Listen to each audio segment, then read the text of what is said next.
Hello friends, आज की class में हम आपको रेशियो एंड प्रपोर्शन के बारे में बताएंगे। तो सबसे पहले रेशियो प्रपोर्शन, हिंदी में इसको अनुपात और समानुपात कहते हैं। देखिए, हम दोनों में बता देते हैं, दोनों में इसलिए बताते हैं हिंदी इंग्लिश में, जिससे कि हमारे जो हिंदी मीडियम के बच्चे हैं वो भी समझ सकें। इंग्लिश में तो मैं वैसे बताता ही पढ़ाता ही हूँ, लेकिन हिंदी मीडियम वाले जो बच्चे हैं जिनकी बुक हिंदी में है वो भी समझ सकें, इसका लाभ उठा सकें, इसलिए हम आपको हिंदी में भी चैप्टर का नाम बता देते हैं और आप लोग देखें। ठीक है, तो रेशियो अनुपात क्या होता है? सबसे पहली बात तो यही है। अनुपात देखिए, जैसे दूध में पानी मिलाना या पानी में हम दूध मिला दें।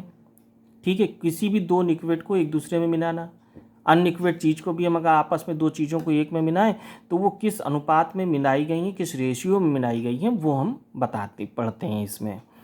ठीक है, यही इसमें पढ़ा जाता है। तो अब देखिए, जो सबसे पहले जो बात आती है कि रेशियो की डिफिनीशन क्या होती है। तो रेशियो की डिफिनीशन है, if A and B are two quantities of the same kind in same units, ठीक है, then the fraction a upon b is called the ratio of a to b equal to a upon b और ah to b।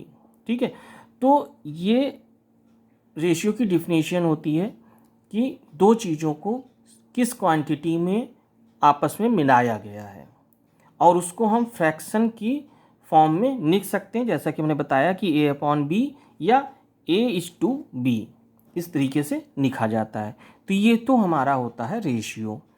ठीक है, अब ratio के questions कैसे निकाले जाते हैं, कैसे किए जाते हैं, हम आपको उनके बारे में बताएंगे। तो फ्रेंड्स, इसमें आप हमारे चैनल को सब्सक्राइब करिए, लाइक करिए, शेयर करिए, कमेंट्स करिए। देखिए, सब्सक्राइब जरूर कर लीजिए। सब्सक्राइब करने का आपको फ़ायदा ये मिलेगा कि जैसे ही हम आपके लिए नई वीडियो अपलोड करेंगे, आपको तुरंत उसका नोटिफिकेशन मिलेगा और आप उसका लाभ उठा सकेंगे। और मेहनत करिए। देखिए, हमने जितनी भी वीडियो बनाई है सब में हमने बोला है कि आप मेहनत करिए, करिए, समझिए, हम जो समझा रहे हैं आप पढ़िए साथ साथ और आपको समझ में आएगा। देखिए, नेक्स्ट क्वेश्चन है अब हमारा इसके बाद कि find the ratio in simplest form, है ना। ये जो दो चीज़ें हमको दिए गए हैं, 2.50 रुपीज़ टू 75 पैसा, इसका हमें रेशियो बताना है और वो भी सिंपल फॉर्म में बताना है, सिंप्लीफाई करके आंसर देना होगा। तो देखें सॉल्व सॉल्यूशन। देखिए 2.50 पैसा मतलब रुपए लिखे हुए हैं, 2.50 रुपीज़ लिखे गए हैं, मतलब 2 रुपये 50 पैसे और 2.75 पैसा। तो इसको अगर हमें रेशियो में करना है तो दोनों की सेम कॉइन यूनिट्स होनी चाहिए। अभी हमने ऊपर डिफिनेशन में आपको बताया ना कि if are A and B are two quantities of the same kind in same units, दोनों की यूनिट सेम होनी चाहिए। ठीक है, then the fraction A upon B is called the ratio A to B, मतलब ए इज़ टू बी। तो इस तरीके से आप यहाँ पे आपकी जो डिफिनेशन के अकॉर्डिंग आप देखिए तो ये 2 रुपये 50 पैसा है, 2 रुपये 50 पैसा और ये 75 पैसा है। तो इनके बीच में अभी तो रेशियो नहीं हो सकता है।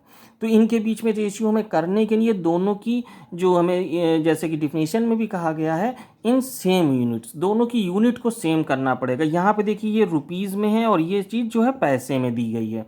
तो हम 2 रुपये 50 पैसे को पैसे में बदल लेंगे, क्योंकि ये भी पैसा है तो इसलिए हम इसको भी पैसे में बदलेंगे पहले। तो हम 1 रुपये में देखिए कितने पैसे होते हैं, यहाँ पे लाइन की बता देते हैं, 1 रुपये में आपके पास 100 पैसे होते हैं। ठीक है, 1 रुपया 100 पैसे के बराबर होता है, तो इसलिए ये 100 पैसे बन जाएंगे आपके। ठीक है, तो अब आप 2 रुपये 50 पैसे को अगर आप 100 से मल्टीप्लाई करा देंगे तो आपके पास जो है ये सारे ही पैसे बन जाएंगे। तो 250 पैसे आ जाएंगे, 250 पैसे आ जाएंगे।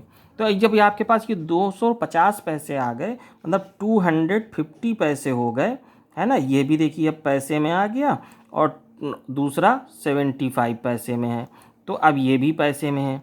जब दोनों ही पैसे में आ गए हैं तो हम इनका रेशियो अब इजी वे में निकाल सकते हैं। तो रेशियो क्या हो जाएगा, ratio is equal to 250 upon 75। अब देखिए हमने हमेशा कहा है, ये तो हमने रेशियो में लिख लिया है, लेकिन हमने हमेशा एक चीज़ और भी कही है कि देखिए मैथ समझने के साथ साथ बेसिक चीज़ें आपको याद होनी चाहिए। अब आप अगर यहाँ पे 25 का अगर आपको टेबल याद है तो इसकी कैलकुलेशन बहुत ही आसानी से हो जाएगी, आपको कैलकुलेशन करने में कोई दिक्कत नहीं होगी। इसलिए टेबल ज़रूर याद करिए, बेसिक चीज़ें ज़रूर याद करिए, बेसिक चीज़ें ज़रूर याद करिए, है ना। समझिए बहुत अच्छी बात है, लेकिन बेसिक चीज़ें जैसे टेबल है, फार्मूला है, ये आपको याद होना चाहिए। अब हम देखिए यहाँ पे सीधे सीधे 25 के टेबल का यूज़ करेंगे और इसका रेशियो निकाल लेंगे सिंपलेस्ट फॉर्म में। तो 25 3 जा 75 होता है, और फिर उसके बाद 25 10 जा 250 हो जाएगा, ठीक है। तो ये 10 जा हो गया, इक्वल टू 10/3, ये आपका फ्रैक्शन आ गया। अब अगर आप इसको रेशियो फॉर्म में लिखना चाहते हैं तो यहाँ पे लिख दीजिए 10:3, ये एक पहला आपका आंसर कंप्लीट हो गया। देखिए कितना आसान है। मैथ्स हम कहते हैं ना हमेशा आसान होती है, बस समझने की बात है और कुछ बेसिक चीज़ें याद करने की भी है। देखिए हम कभी ये बात नहीं कहते कि नहीं आपने 1 मिनट पढ़ लिया और आपको ज़िंदगी भर के लिए आ गया ना, अगर आप दोबारा नहीं देखोगे तो आप भूल जाओगे। इसलिए आप रोज़ मेहनत करिए, रोज़ समय निकालिए, रोज़ प्रैक्टिस करिए। इसी के साथ दूसरा क्वेश्चन देखते हैं क्या होता है। दूसरा question 16 centimetre to 2.4 metre. 1 metre में कितने सेंटीमीटर होते हैं? देखें 1 मीटर बराबर 100 सेंटीमीटर के होता है। तो अब देखिए ये तो हमारे पास सेंटीमीटर में, ये तो छोटी इकाई है ही है, यूनिट है ही है, ये बड़ी यूनिट है, तो हम बड़ी यूनिट को भी छोटी में कन्वर्ट करा देंगे और फिर हम उसके बाद जो है रेशियो निकाल लेंगे, ठीक है। तो अब हमारे करना ये है सॉल्यूशन, 2.4 मीटर को हम कन्वर्ट कर देंगे 2.4 इंटू 100 और ये सेंटीमीटर में आ जाएगा। तो आ गया 240 सेंटीमीटर, यानी 2.4 मीटर कितने सेंटीमीटर के बराबर हो गया? 240 सेंटीमीटर के बराबर हो गया। अब जब 240 सेंटीमीटर आ गया है तो अब हम इसको रेशियो में कन्वर्ट करेंगे। तो समझिए फिर रेशियो कैसे निकालते हैं। रेशियो इज इक्वल टू, पहले जो दिया गया पहले उसको लिखेंगे, तो 60 सेंटीमीटर ऑब्लिक 240 सेंटीमीटर। तो देखिए सेंटीमीटर तो ऑब्वियसली कैंसिल हो जाएगा, ठीक है। और फिर उसके बाद हमारे पास 0 से 0 एक कैंसिल करा दीजिए, फिर 6 1 जा 6 और 6 4 जा 24, ठीक है, 6 4 जा 24। तो हमारे पास रेशियो क्या आ रहा है, फ्रैक्शन क्या आ रहा है, 1/4।